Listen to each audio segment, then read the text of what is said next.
Welcome to my channel. Today I'm going to speak on an INTJ on politics, intended insanity. I'm going to try my best to avoid creating any nuclear exchanges on any particular political issue. My topic is politics in general, and I am angry at all sides of politics because they are all playing games with the people and perpetually lying. This makes actual progress virtually impossible on many serious issues. Let me start with labels. A label generally is used to help a person to understand what is under the hood of some idea, group, or product. A tin can without a label is an unknown. For example, in the movie A Boy and His Dog, the two protagonists were going to see a movie. In this dystopian world, it was not anything like a movie theater that you'd see today, and they paid by giving a can of food at the entrance. The boy handed the collector a can that clearly said "Beets" on the label, but there was no picture, which the collector pointed out. The boy realized that the guy couldn't read and told him the label said "Peaches." The collector accepted that because he didn't want to look stupid. That is exactly what all political labels boil down to. The intention is to create ambiguity and to create things to fight over rather than clarity so things can be resolved. I find this activity to be truly demented. How can you resolve a serious issue if you intentionally try to make it impossible to discuss? Imagine if they designed cars or rockets this way, and whenever a tough problem came up, the designer obfuscated the details so you couldn't begin to analyze what was wrong. If an employee of yours did that, you would fire him. But we have grown to expect that exact approach from everyone in politics. What amazes me is that anyone would seriously engage with people who acted this way. I'll give you a few examples, but this is by no means an exhaustive list. Pro-life and pro-choice.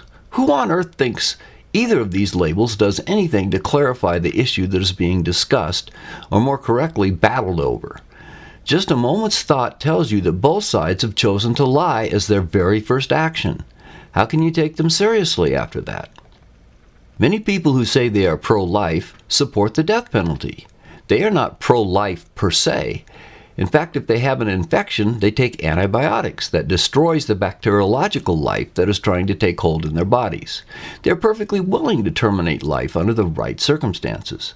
So, the label is intended to create ambiguity and therefore confuse the point they are supporting.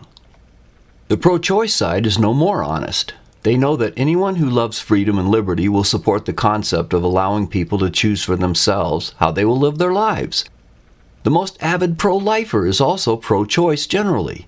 This tells you nothing about the issue that is being supported. It is a lie, it is absurd, and yet it is still waved around as though you should take it seriously. The issue is legal abortion, either for or against. That is clear and it is accurate. If you start from there, you can at least discuss the issue rather than wasting almost all of your time on dealing with the side issues created by the false labels. Those who hoisted the flag labeled global warming found this was not working according to plan, since their predictions were failing to materialize. So what did they do? They changed the label to an absurdly ambiguous one, climate change. No one with any understanding of the climate believes that the climate ever stands still. It is always either warming or cooling. It goes in cycles, and 10,000 years ago most of our northern cities in the entire country of Canada were under ice. For 100,000 years before that, the ice hung around most of the time. And then, moving even farther back in time, you find that there was another 10,000 year pleasant warm period, like the one we are in now. Before that, however, you run into another 100,000 years of super glaciers. Climate changes, always. Of course it does.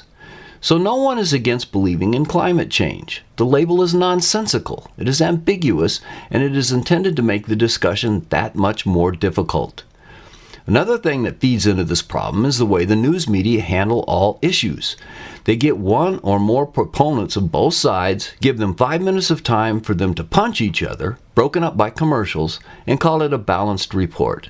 Often these are issues that will severely impact people's lives in the country. And that is all they can do? Do they really have to take a commercial break when one side or the other is in the middle of making a point?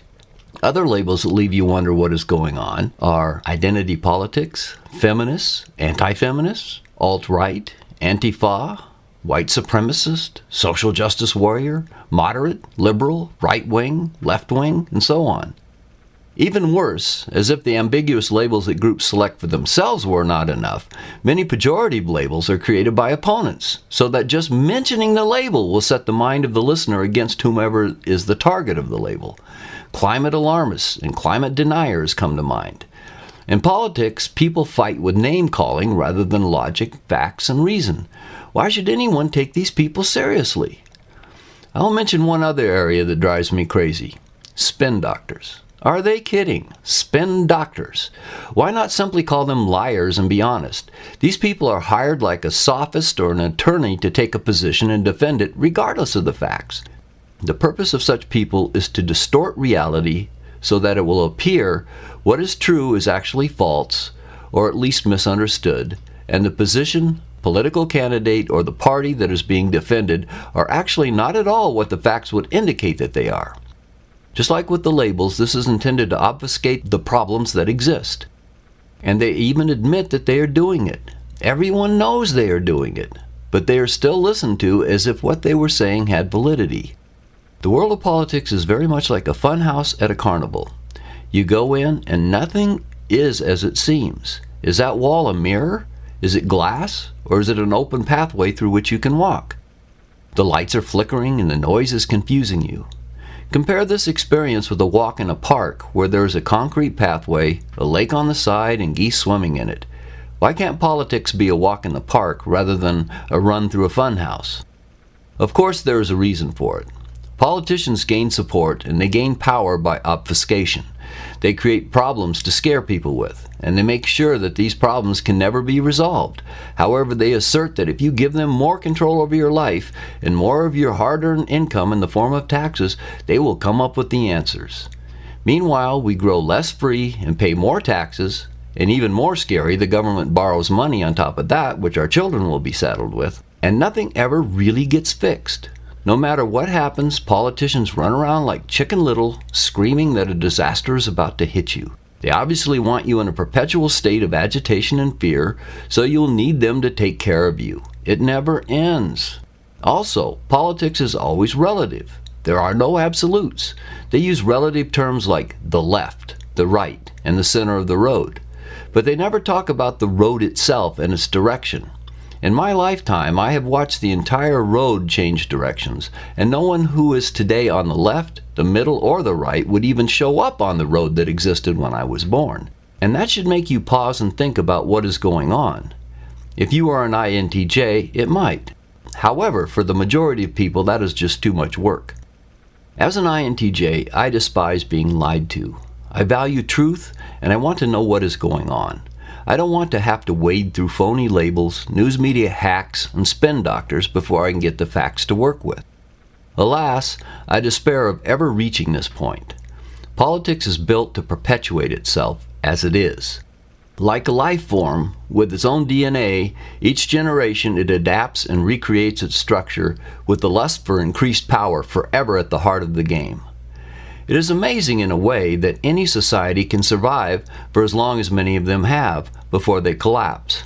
However, like people, sooner or later, they all die. And on that happy note, I will close. Thanks for listening. See you next time.